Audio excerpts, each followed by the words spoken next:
Thymesia is a wonderful little indie Souls-like I've been anticipating, and while it didn't exceed any of my expectations, it has mostly met them and delivered a very fun, albeit short, experience. A little disclaimer: if you do not find my footage particularly pretty, be aware I played this on 9-year-old hardware on the lowest possible settings. The game ran well on these, and the only noticeable dips in frame rate occurred right when loading into an area or when many enemies were on screen at once, which does not happen all that often. You can reasonably expect this to look much better if you have better hardware. As the game is a Souls-like, it features some of the usual quirks you might expect.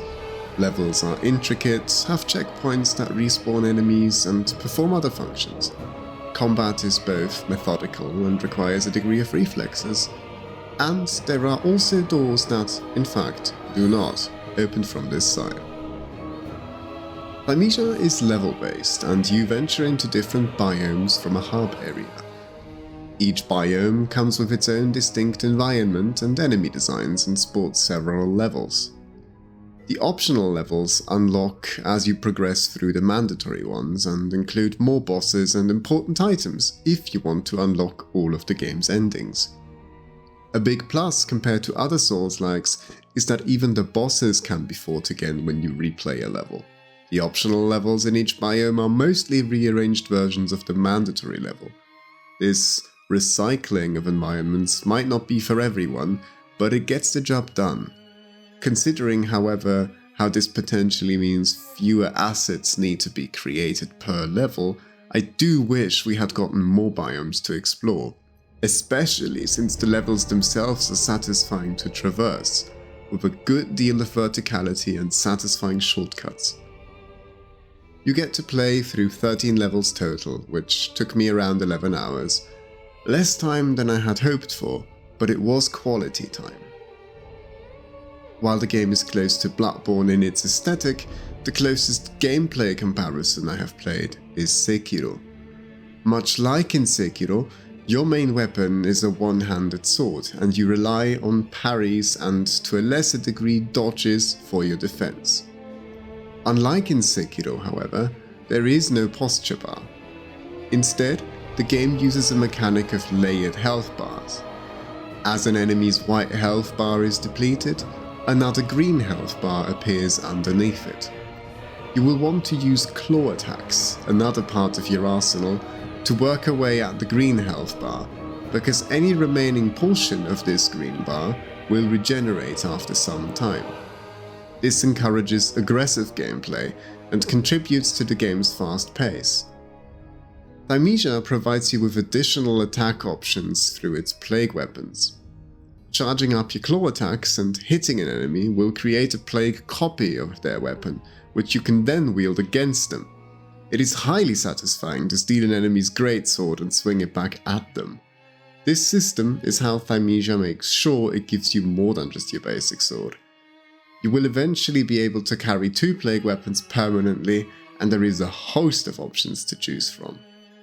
There are 21 plague weapons in the game, and all of them can be strengthened over time.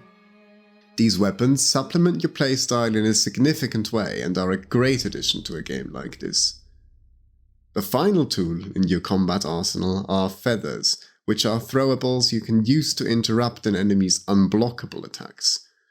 Particularly strong attacks announced via a green glow on the enemy. Alternatively, you can dodge or outrange these, but interrupting nets you extra damage and style points. Pretty much all aspects of your basic toolkit can be tailored to your playstyle via the game's talent system. It allows you to improve or alter everything from your dodges to the style of claw attacks you perform. Here you can see me use a slower, longer range version of the claw, and here you can see me use a much faster, short range version, for instance. You gain a talent point every time you level up to a cap of 25 points total. Experimentation is very much encouraged, as you can redistribute your talents at any time free of charge. This is an awesome feature as it makes you able to adapt to your situation on the fly. talents at your disposal can even help you out should you find yourself struggling with the game's parrying mechanic, as they can drastically enhance the window for successful parries, or give you the option to outright block some of the incoming damage.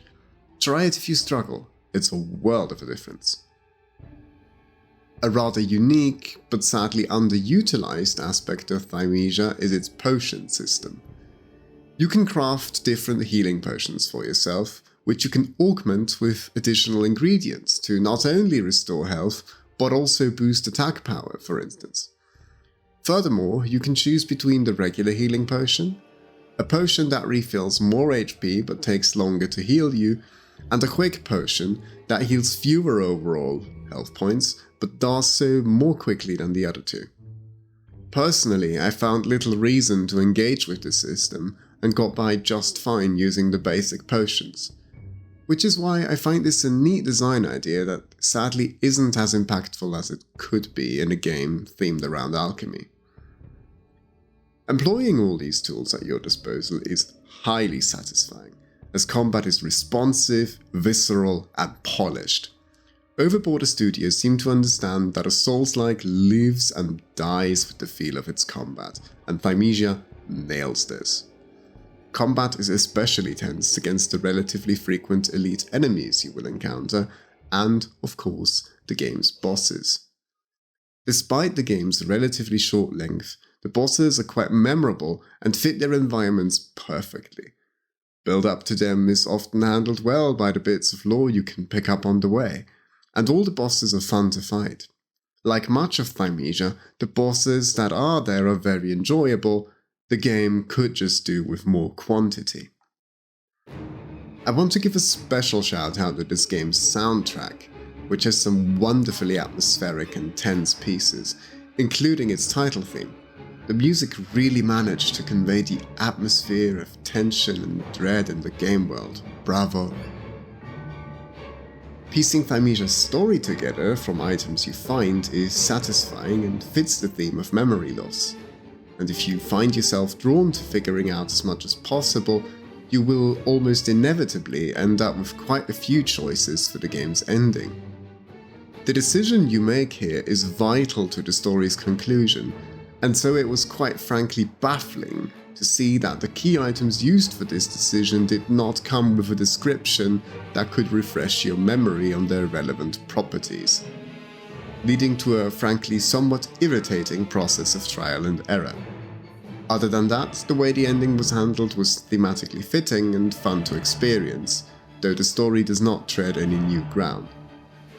You can replay the levels in Thymesia infinitely, but perhaps as a trade-off, there is no New Game Plus feature. Overall, I enjoyed Thymesia for its brisk and satisfying gameplay, the level design, its aesthetic and music, and the freedom it gives the player to shape their playstyle, especially with its plague weapons and its approach to talents. Thymesia's length is its biggest shortcoming, clocking in at just over 11 hours for all endings in my case. OverBorder Studio have chosen quality over quantity here, and the worst thing I can say about the game really is, I wish there was more of it. So, if you're itching for a polished, well thought out Souls-like and don't mind its shorter length, you should probably play Thymesia.